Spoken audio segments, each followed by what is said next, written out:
যেদিন দেখবাই মাটিগুলো রক্তে লাল হয়ে গেছে রে উম্মে সালমা, এদিন বুঝবা আমার কলিজার টুকরা নাতি ইমাম হুসাইন কারবালার জমিনে শহীদ হয়ে গেছে। নবী হুসাইন রাদিয়াল্লাহু তাআলা আনহু নিয়ে খেলাধুলা করতেছেন। হুসাইন রাদিয়াল্লাহু তাআলা আনহু নবীর কোল মোবারকে বসা, হযরত হুসাইন রাদিয়াল্লাহু তাআলা আনহু নিয়ে নবীজি খেলাধুলা করতেছেন। জিবরাইল আমিন এসে বললেন, ইয়া রাসূলুল্লাহ, ইয়া হাবিবাল্লাহ, নবী গো, একটা সংবাদ নিয়ে এসেছি, আপনি যদি হুকুম দেন তাহলে আপনাকে বলবো। আল্লাহর নবী বললেন, জিবরাইলে তাড়াতাড়ি বলো। জিবরাইল আমিন বললেন, ইয়া রাসূলুল্লাহ, নবী গো,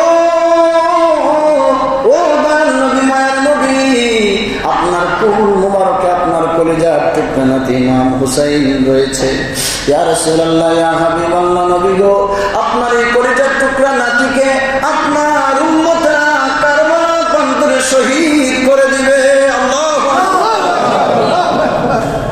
ইয়া রাসূলুল্লাহ, আপনার উম্মতরা আপনার হুসাইনকে শহীদ করে দিবে। আল্লাহ নবী দুইটা চোখের পানি ছেড়ে দিলেন, কাঁদলেন। উম্মে সালমা নবীর পাশে বসা। জিবরাইল আমিন কারবালার জমিন থেকে কিছু মাটি নিয়ে আসলেন। মাটি নিয়ে আয়েশা নবীর হাতে দিলেন, ইয়া রাসূলুল্লাহ, এটা কারবালার মাটি। আল্লাহর নবী উম্মে সালমার হাতে মাটিগুলা দিলেন। উম্মে সালমারে এই মাটিগুলা তুমি রাইখা দাও। উম্মে সালমা মাটিগুলা একটা শিশির মধ্যে, বোতলের মধ্যে ভরে রাখলেন। যেই দিন দেখলেন এই মাটিগুলা রক্তে লাল হয়ে গেছে, যেই দিন দেখলেন এই মাটিগুলা রক্তে লাল হয়ে গেছে, উম্মে সালমা সবাইকে বললেন, আমার নবীর কলিজার টুকরা নাতি ইমাম হুসাইন কারবালার প্রান্তরে শহীদ হয়ে গেছে।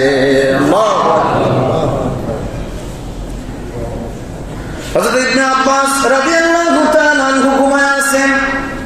হঠাৎ করে স্বপ্নে দেখলেন আল্লাহর নবী, নবীজিকে স্বপ্নে দেখলেন।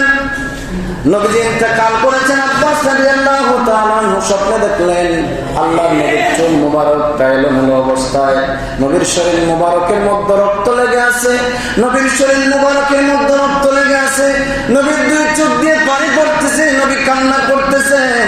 হযরত আব্বাস জিজ্ঞাসা করলেন, ইয়া রাসূলুল্লাহ, নবী গো, আপনার এই অবস্থা কেন? আপনি কেন কান্না করতেছেন?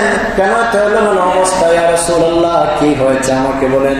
আল্লাহর নবী বললেন, আব্বাস রে, আমার সন্তান, আমার কলিজার টুকরা ইমাম হুসাইনকে এই মুহূর্তে কারবালার প্রান্তরে এজিদ বাহিনীরা শহীদ করে দিয়েছে।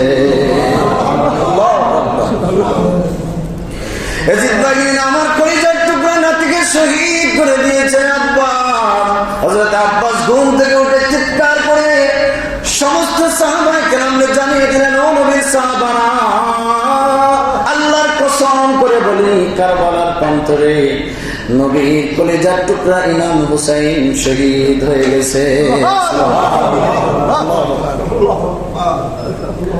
আল্লাহর নবী বললেন, আব্বাসে, আমি নিজের হাতে আমার হুসাইনকে কুলে নিয়েছি। কাফের বেঈমানেরা আমার হুসাইনকে এত কষ্ট দিয়েছে কারবালার জমিনে। আমার হুসাইনকে প্রায় 130টার উপরে তীর মেরেছে। আমার হুসাইনকে প্রায় 40টার উপরে বর্ষার আঘাত করেছে। আমার হুসাইনের মাথাটা তারা আলাদা করে দিয়েছে। আব্বাস, আমি নবী সহ্য করতে পারি নাই, আমি নবী সহ্য করতে পারি নাই।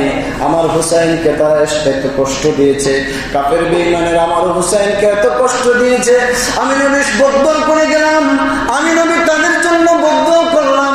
কিয়ামতের মাঠে আল্লাহ রাব্বুল আলামিন তাদেরকে এমন শাস্তি দিবেন দুনিয়ার মানুষ দেখবে। আর যারা হুসাইনকে ভালোবাসে, যারা হুসাইনকে মহব্বত করে, কিয়ামতের মাঠে আমার আল্লাহ তাদেরকে পুরস্কার স্বরূপ জান্নাত দান করবেন।